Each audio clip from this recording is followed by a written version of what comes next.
So Sam, it seems like some of your comments have generated a little bit of controversy.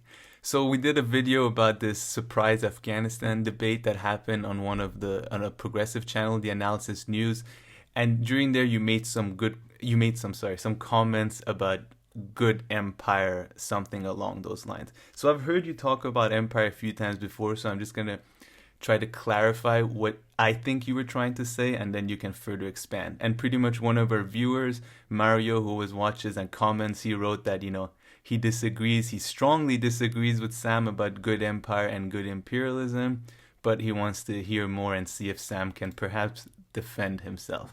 So, Sam, based on what I've heard you say before, right, is that I think you've argued that historically, in certain contexts, the empire that came over and took over a certain piece of land that was ruled by X actually ruled it better for the people than the rulers who were from there in certain historical contexts. Now, this doesn't mean that the empire was doing good or had good intentions. It just means that between option A and B, one of them were local rulers, the other one were empire based rulers. They actually happened for one reason or another that probably had to do with their own self-interest and whatnot. They were actually better. It doesn't mean that if there was an option C, D, or E could be 100% much better than the empire option. But in some of these historical cases, that was the case, according to you. So that's kind of what I understand from you saying this a few times. I've heard you say it. So yeah, maybe you want to elaborate a bit more and just tell me what you think about my understanding of what you said. Sure, sure. First of all, I mean, controversy is a big word, but I would say that, yeah, I didn't have, it's a bit of a long explanation, so I didn't want to put the time in and type in the answer, so we No, it's thought we much do a better like video. this. So, yeah, it's a easier way to respond this way. But first of all, let's, the context we were talking about was the Afghanistani conflict.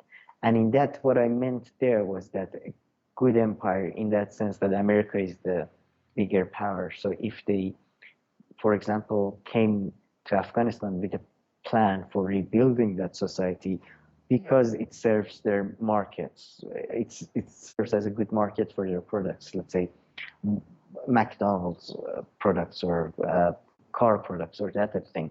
I think in that case, it could have been, or for security reasons, for have a stable country to serve as a buffer zone between them in like between America, between Russia and the rest of Asia, whatever. So in those cases, I think empires can have they will still cause a lot of conflict, deaths, as Mario mentioned, rape, pillage, destruction, blah blah blah.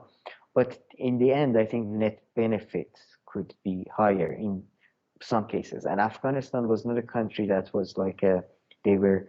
It was a country that was it was in a civil war between the Northern Alliance and Taliban. And before that, there was the Soviet intervention. And before that, like there wasn't a functioning state. There was like doesn't have a, a full state infrastructure was never completed there. It's it's largely mountainous. I think over 70% of population still live in rural areas, in villages. They still identify more with their tribes than with their nation or with their state. So I think in these type of scenarios, I mean, of course, we are not talking about a prosperous, let's say, or a semi-prosperous Western nation or something like that. So I think in cases like that, a foreign power can come in and improve the situation. So act as a like a good empire of some kind. You know, I mean, yeah, even you could argue after World War II are the best cases of that when U.S. helped rebuild, although they still committed loads of crimes and uh, for example, the Operation Gladio in Italy, they all there was a, they supported dictatorship in South Korea, but overall, I think there was a net benefit in terms of the stability and welfare of the society. It's not that it's, yeah, as you said, if there was a, I just don't think there is that many other options usually. As you say, maybe if there was option C or D, that was both stability and democracy and freedom of speech and all of that, maybe. But I think sometimes you don't have that option. That's one thing, first of all. Second of all, I think academically speaking, not necessarily in the usual colloquial way we talk, empires are about multi-ethnic uh, entities. Empires are multi-ethnic entities, while nation states are single ethnic entities. So I think for countries like Afghanistan, where you have so many different ethnicities, so much variety of religion, belief, blah blah blah, language, all of that. For I mean, it comes down. There's a big argument about the political economy of that. It's just because in Asia you have uh, you have a big piece of land and you have like these cities. It's not like Europe where everything is concentrated. You have these cities separated by mountains or deserts. And there's Iranian historian Homo Katuzian, which writes about how that affects the way society functions and all that. So there are all these different arguments. Well, I do think multi-ethnic multi-ethnic entities like empires, and empires, by the way, could have democratic systems within them, as did, for example, to a very to a very limited extent, Habsburg Empire, for example. You had an imperial diet that certain princes, basically five white guys from Germany, they could vote in, you know. So yeah, it could have expanded. So when I'm talking about a good empire, I mean a multi-ethnic entity rather than a single ethnic entity, whatever, however we describe ethnicity, language, race, whatever it is. So I think multi-ethnic entities are better, and in some cases, like the case with to some extent the case with America post World War II, to some extent with some things that the British Empire did. I think it was British Empire, not like certain things they spread, not everything. There are all these debates about it. For example, the thing is, I think despotism is not exclusive to the foreigners. Or by the way, I would never, for example, defend colonialism. I'm defending imperialism in a sense. That colonialism is when a certain ethnic group starts to colonize and go to a different nation and settle there and start eliminating the local population. So I mean, I'm just trying to be. I mean, my argument is that really, I know I'm very on very thin ground, and I'm making a lot of qualifications for my argument. But that's what I mean. Like, and in the end, I guess that's the best case scenario, right? A world government where ethnicities and all that type of stuff is sort of not doesn't really matter, and we are like everything is we are all given jobs based on merits and that type of thing. So that's why I talk about the good empire, and that's what I mean by that. I don't necessarily mean this specific American empire that existed, or uh, the Western empires that existed before that. You know, I mean the a multi-ethnic entity that tries to serve a larger goal rather than just a specific tribe's goal. Okay, okay. I kind of see what you're saying. It's kind of funny. Your video quality is like so bad right now.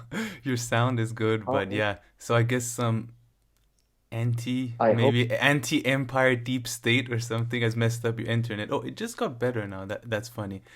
But anyway, okay, I just wanted to come back to one thing. So, like in the Afghanistan US example that you said, you're not saying that the Americans have any of those kind of intentions right now anyway. So, it was like a hypothetical thing. So, right now, you wouldn't say that the US, the way that they see their interests now and the way they've behaved in Afghanistan the past 20, 30 years or whatever, that even they could perhaps do something better than, people like the Taliban. Like, they even wouldn't possibly do something better than them right now, right? What do you mean they wouldn't do Like something? the Afghanistan example that you gave right now is extremely hypothetical in a way. Like you don't think that the current US the current United States, based on its track record of the past 20 to 30 years, is even a better solution for Afghanistan than whatever comes out if the US withdraws from it. Do you get what I Uh, mean? Look, if there was this, yeah, I don't think that Because the that's the things case that right you're now. saying that I happened don't. in Europe and South Korea, you're not saying that the US would have any of those intentions right now in Afghanistan, like real state building or something like that. No, no, no, Yeah. exactly no. I mean, when I was very young when the first Afghanistan war happened, and I kind of supported it because I was into politics since I was 10, and because I thought, oh, these guys are slightly better than the hardcore Taliban, even though they're politicians, they're thieves and stuff. But then that's the thing. You realize that no, these guys exactly don't have any plans for a state development right now. It seems American empire is a hit and run operation. So no, I'm not talking about this specific case at all. Um, but you could argue, for example, the actions that is China taking right now in Africa, for example, investing in mining and extracting those materials to bring it back to China. These are typically classified as imperialistic behavior, right? But it overall it is bringing some net benefit, I think, in certain African countries, for example, certain level of political or economic stability. So yeah, I think it's just you have to look at it case by case basis. I mean, I do realize though that as Mario points out, most empires, even the ones that have a net benefit in the end, are accompanied by a lot of destruction, rape, pillage, uh, you name it, all kinds of fucked up crime. But yeah, it's just I'm just trying to maybe have some historical perspective. But I apologize for the quality of my video. Yeah. I turned all my devices. It has nothing to do with me trying to run away from answers. It has nothing to do with that. No, No. I'm always here for answers. No, but your audio quality is good, and if I find some relevant videos, I might put it over it. But yeah, I see what you're saying. I mean, for me, yeah, the way I still understand your argument is the way I presented it, and I guess in that way, it's not the worst thing because it doesn't necessarily mean that a Not the local best ruling thing. would be better than than necessarily a ruling by an empire because the local rulers or whatever could be worse or more corrupt or their interests just align in even a worse way for some reason. That's like the best way I can kind of um, understand what you're saying. So let's see if Mario or others if they comment back, and while I think about your full take, and maybe we'll do another video on this and And our friendship as a whole. Okay. yeah, let me reconsider a few life decisions. So I'm friends with somewhat of a fascist. Yeah. Right. But okay, all right.